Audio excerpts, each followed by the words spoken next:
ሰላም ተመልካቾቼ ዛሬም ይሄው እንደዚህ የምታዩትን ቆንጆ ዶሮ አብረን እንሰራለን።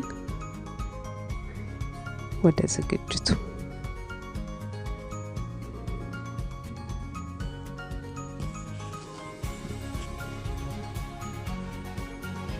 በመጀመሪያ ሽንኩርቴን ከትፈዋለሁ። እንደዚህ ጎረድ ካረኩ በኋላ ፈጭቼ ድስት ውስጥ ጨምረዋለሁ። ትንሽ ዘይት አርጌበት ትንሽ ጨው አርጌበት ከድነና ሽንኩርቱ እስከሚበስል ዶሮውን ገነጥላለሁ።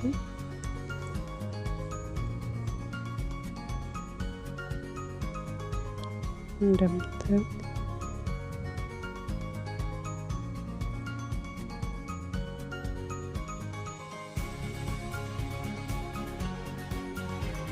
ዶሮ እንግዲህ ያው ትንሽ እንደ ኢትዮጵያ ዶሮ አይነት ነው። ትንሽ ጠንከር ይላል።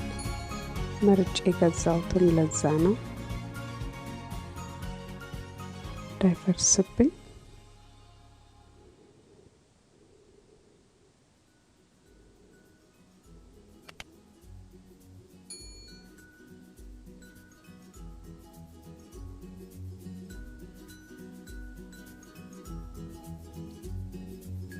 መጀመሪያ ቆዳውን አንሳውና ትንሽ ቅባት ነገር አለው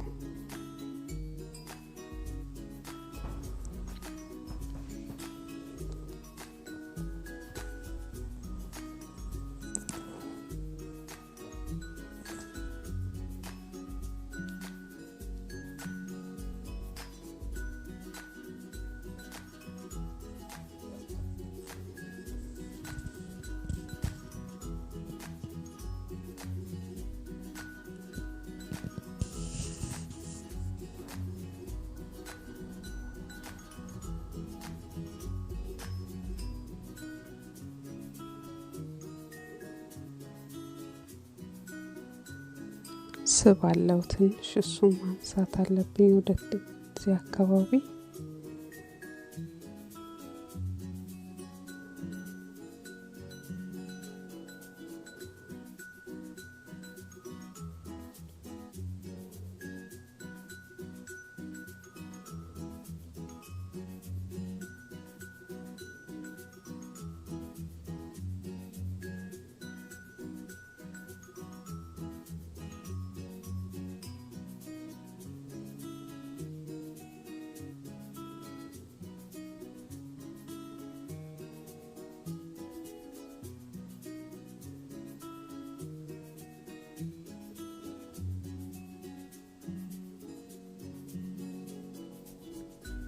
ያው ስራውን ከመጀመሪያው ላሳያችሁ ብዬ ነው። ከመጀመሪያው ጀምሮ ልጀምረው ብዬ ነው።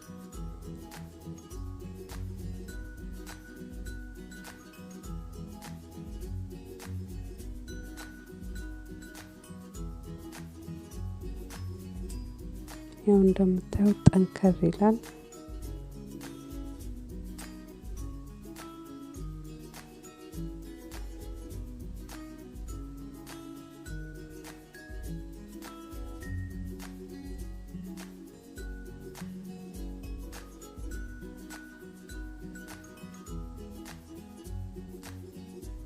ያው ዶሮ ከመጀመሪያው ጀምሮ ሲታይ ደስ ይላል በሚለው ነው።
አሁን ሽንኩርቴን ይሄን በደንብ በስሎልኛል ትንሽ ዘይት አረግበታለሁ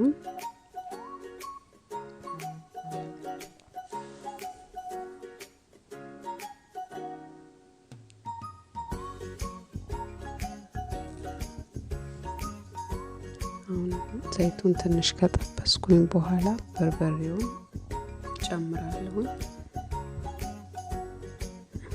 የሚበቃው ነው ያለ 2 ዶሮ ስለምንሰራ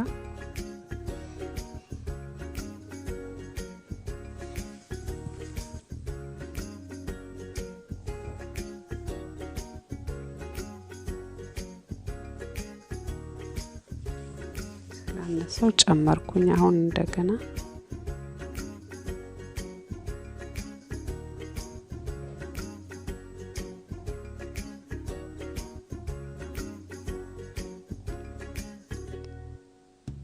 ያየውን ነው ከለሩን ያየውን ነው ጨመርኩት አይበዛም ብዙም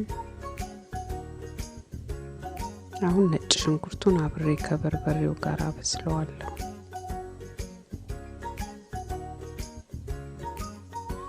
ነጭ ሽንኩርትና ዝንጅብል አብሮ የተጨፈለቀ ነው ሶስቱን ያርጌበታለሁ አብሬው በደንብ ጠብሰዋለሁ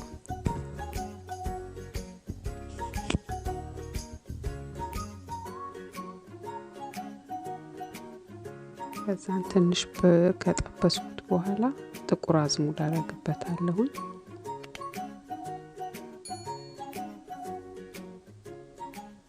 ለማንኪያ በሽ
አሁን ካወጣሁት በኋላ ነው የዘፈዘፍኩት ያው የዶሮና አጠባ እንግዲህ ዋናው ስራ ነው በጣም ጊዜ የሚወስደው ስራ እሱ ነው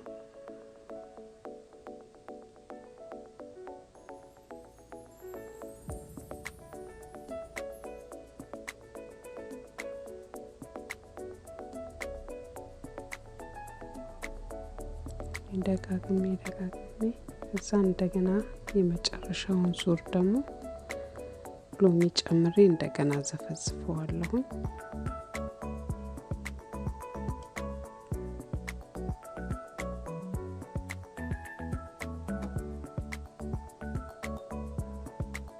አሁን እንደምታዩት ሽንኩርቱ በደንብ ተቆላልቷል ያው ስጋውን ለመጨመር ስል ውሃ ትንሽ ማድረግ አለብኝ ስጋውን በደንብ ለማዋሃድ እንዲመችኝ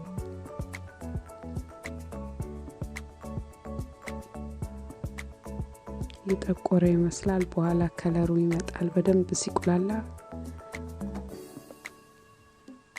ውሃውን ሲመጥ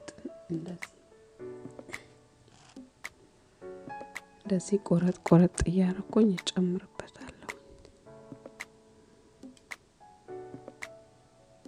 ካሜራው ላይ ያረረ ይመስላል እንትኑ ግን በደንብ ተቆላልቶ ሲበቃው ወደ ታች ይወርዳል ሽንኩርቱ ከመጠኑ በጣም ይቀንሳል በኋላ ነው የሚወጣው ውሃው ስንጨምር ምናምን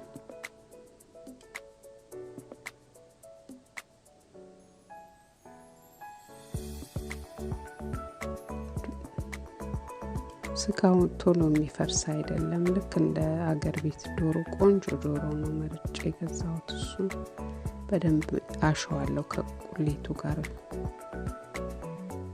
ምንም አይነት ውሃ ሳላረግበት በዚህ መልኩ ነው ማሸው። እሳቱን ቅንስ አድርጌው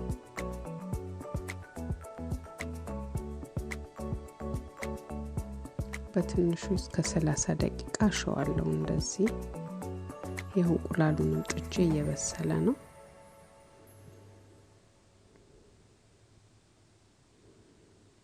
አሁን የሚበቃውን ያህል ውሃ ጨመርኩበት።